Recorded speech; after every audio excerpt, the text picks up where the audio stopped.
Well, hey, First Church friends, I just wanted to give you a little bit of an update about where we are at the church in terms of our uh, plan for phased reopening and how we're handling the pandemic. As you know, we have been largely closed, particularly for public gatherings and in-person worship since the pandemic began way back in March. Of course, started before that. Now things are improving, thankfully. If you pay attention to the statistics, to all the reports, things are improving in Orange County and in Florida. That being said, the infection rates are still much higher than they were in the first months, March, April, May, and June, much higher. And students have just returned to school. Universities have just reopened, and so there's some question marks about where we are at this moment. So I just wanted to kind of give you a little bit of an update. From the beginning, we started developing a plan for phased reopening, so that when we reopen the church, as we reopen the church, we do it as wisely, cautiously, discerningly as we possibly can. That means we have consulted a broad range of sources. I've talked to other pastors, I've talked to my denominational leaders, I'm reading the scientific reports, I'm watching the news, I'm consulting with our own church leaders. We wrestled with this as a staff, we've wrestled with this as a church council.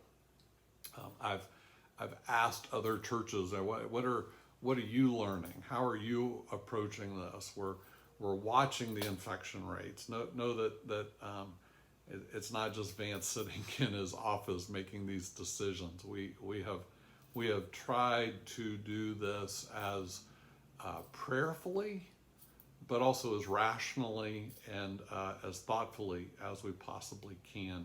So all of that to say, we developed a 5-phase plan for reopening. So phase one was reopening the church for the basic functioning of the church. So that was primarily for staff, though anyone can come to the church during phase one. Well, we never really weren't in phase one.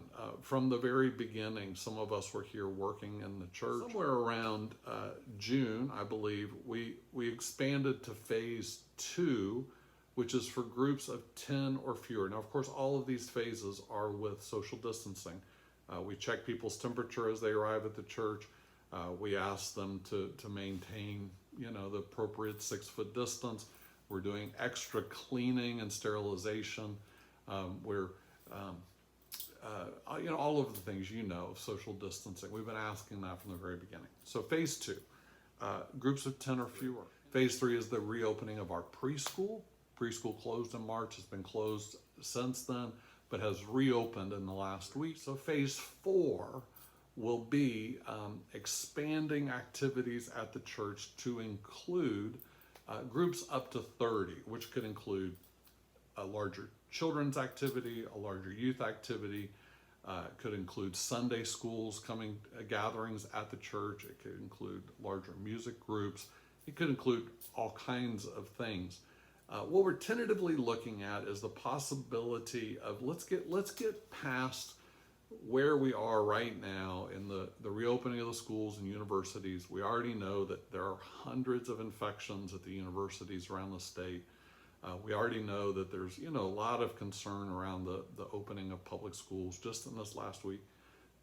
Give us a chance to get past the Labor Day weekend and see how that's affecting infection rates. And if things look okay and we think we can open for of activities up to groups of 30 in the building, then we may be able to do that. That leaves us with phase five. And of course, that's the one that we think about the most. That will be when we gather again for in-person worship.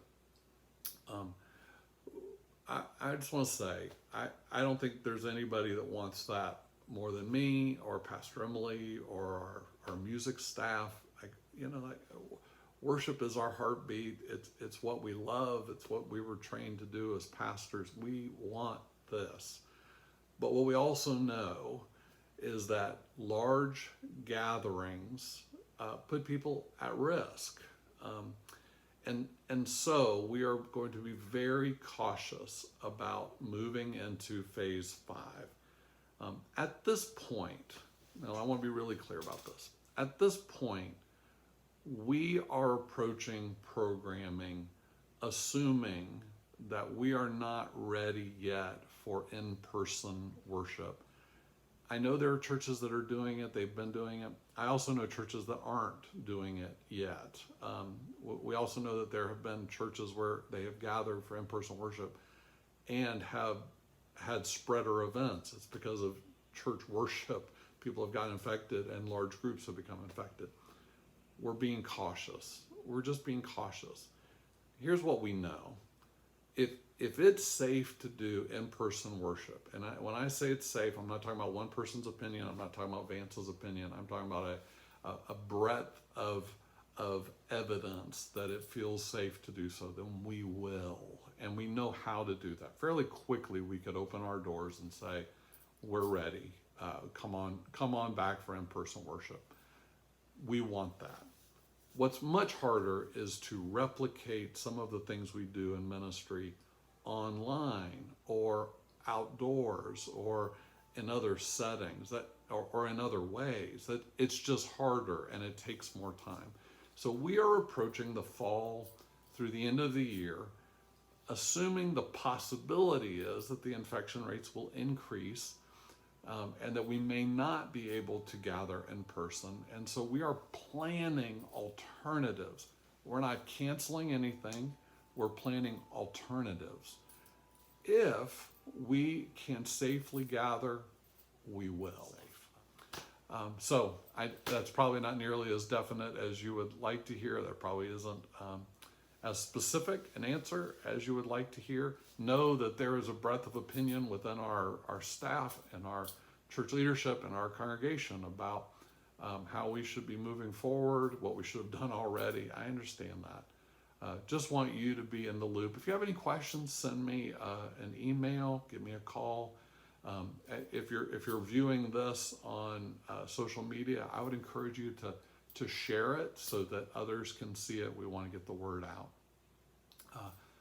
Friends, as your pastor, I love you. I hope you're being safe. Know that I can't wait till we can gather together in person. We are the church, whether we're physically together or not. We are the church.